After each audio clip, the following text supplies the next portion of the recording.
It's been called the most infamous media hoax of all time. A moment in broadcast that blurred the line between fact and fiction to the point where it seemed to be too real.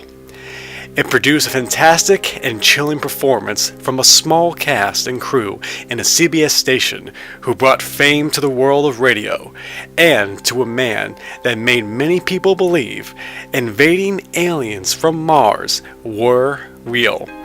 And this illusion came from the mind of Orson Welles.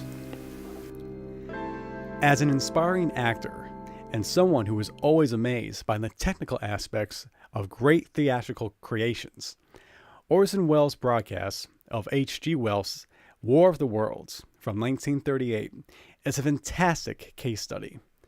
We know what the effects of media-driven stories like the Amityville Horror and the Blair Witch Project have had on people's imaginations, along with the urban myths of Area 51 and the Loch Ness Monster that have intrigued the whole world as well. But unlike the previous famous names mentioned, the presentation of War of the Worlds did not use images to make people wonder, convinced, and unease. This alien invasion went right to the ear and into the mind of radio listeners. Believe it or not, America went into a frenzy because of this broadcast. Well, most of the country was, and yet it wasn't. Over time, the history of the broadcast effect has been retold in different ways. Nowadays, the official story seems to go like this. Only 2% of the country listened to the program, but those who did hear reacted as if it was a real report. Most notably, in New Jersey, someone shot at a water tower thinking it was a real alien tripod machine. While the hysteria of the event was reported the next day, it's been told that newspapers hyped the event just to prove how deviant radio programmers could be, pointing to Welles as the example. One fact that has been told again and again was that Orson Welles was in trouble after the event. Even during the broadcast, there were police ready to question and arrest the Welles radio crew.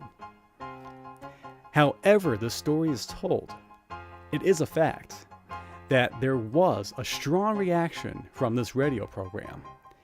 But was it so easy to fool people into thinking that an alien invasion from Mars was real? Around the time this program was aired, most of the world was on the eve of World War II. Nazi Germany was making the news every other day. And if this radio show was making a real-like report of an invasion of the USA, then who else could it be? With machines like airships, bomber planes, U-boats, warships, poison gas, and long-range artillery trains, it didn't make the idea of a German invasion far-fetched. And with all of this happening in the age of World War II, who knew what the new weapons would be unleashed at the time? And there was something else on the minds of the American people. The planet Mars itself had been a part of American culture for a long time. Scientists were already talking about the activities it made. Mars was sometimes a major setting in any kind of science fiction media, and at the time, you could still see the neighboring planet, red and clear in the skies. While all of these creeping foreign feelings helped the fear of realism, this whole event would not go down history without the broadcast itself. With Orson Welles as the director of the show, he made sure that this Halloween prank would be an unforgettable moment in performance history. So, does the famous radio show of War of the Worlds still have an effect? Well, maybe the best way to know is to hear the full show. No, not really. We won't hear the whole show, but we will review it. The first thing to know is the musical opening of the program. The Piano Concerto No. 1 by Tchaikovsky is a nice touch. The piece they use in the program sounds like it has a grand, space opera-like sound to it. And when you put this kind of music into the context of a story like War of the Worlds, then you can understand the operatic drama quality that it has. Then, when you put it into the context of this Orson Welles prank show, and you get yourself to the very end of the last act, it sounds like the curtains have been lowered and the lights have dimmed for one of the greatest shows on earth. Once the CBS intro is done, Orson Welles starts his intro to start the story of the show. What's interesting about the start of the show itself is that there is no Act 1 opening to the program. Once Welles is done with the introduction, the show segues into a weather report, and then goes to the announcement of the tango music, and then you get the announcement of activity on Mars. For people who have been listening to the program from the start and knew what they were hearing was fake, having that Act 1 missing from the show and hear nothing but news reports was the way to mislead those early audience members. When one hears the type of sound effects that were used in the show and also hear the way the actors performed their roles, it's easy to understand why many people thought what they were hearing was real. Welles probably found the best recording equipment and pre-recording sounds he could find for the show at the time. The sound quality that was being created sounded as realistic as it could be in 1939 on radio. It's just unbelievable how they were able to make this stage acting very believable. Everyone involved with this show went beyond perfect crafting. They captured lightning in a bottle. There's something that my acting teacher says every time someone does a good performance. He will say, and the room went silent once the person is done. This War of the Worlds broadcast has a handful of silent moments, and it's those silent moments that power the drama of the show. Also, by using the names of real towns, cities, and places, including an actor using a sound-alike President Roosevelt voice, gave the show some realism to the audience that was listening. The way the pacing and setup of the show unfolds was also a smart move, as this was the way many were fooled into thinking this real reporting was true. The first half of the show was when the real invasion moments happened. If anyone came across the show at any point during the first half hour, then that was enough to fool anybody listening. Now, with all of these good points said and done, let's talk about the errors that would debunk the panic effect that made people believe this show was real.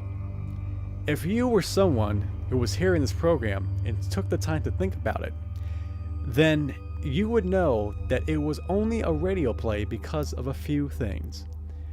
Why was this real invasion only being reported on one radio station and not every other major radio station?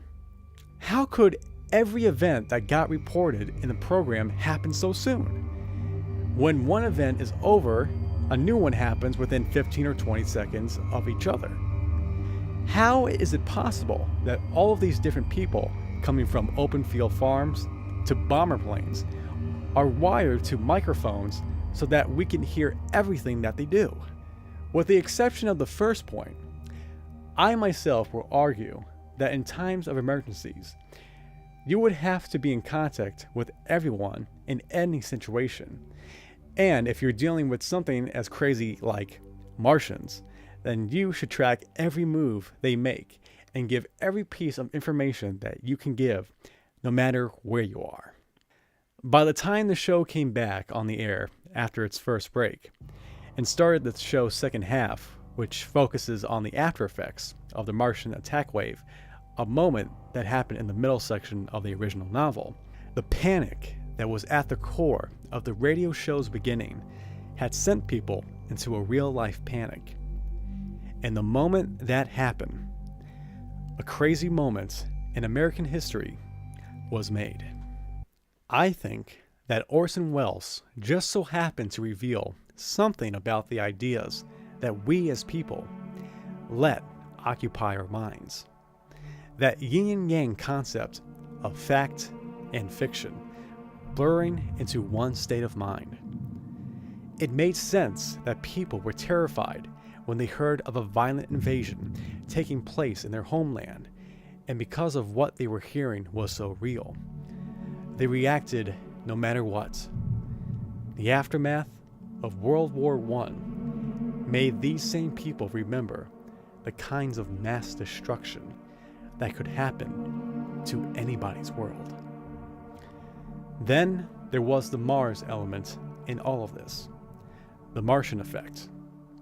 It seems that some fictional ideas are so fantastic that they couldn't be real at all.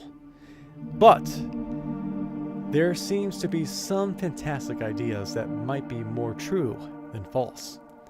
The concept that there might be human-like life in outer space has been around forever. Do the people who hear the radio show really believe that real Martians were invading Earth? Who knows? But what would make anyone at the time believe that Martians were real? I think because of what we have discovered throughout time has made us believe in extraordinary things. When you discover sites like the pyramids of Egypt and the ability to fly thanks to airplanes, then you discover the remains of an unsinkable ship like the Titanic, and the dread that haunts a whole planet because of a great war. When unbelievable events like these happen, then that must make people wonder that anything might be possible.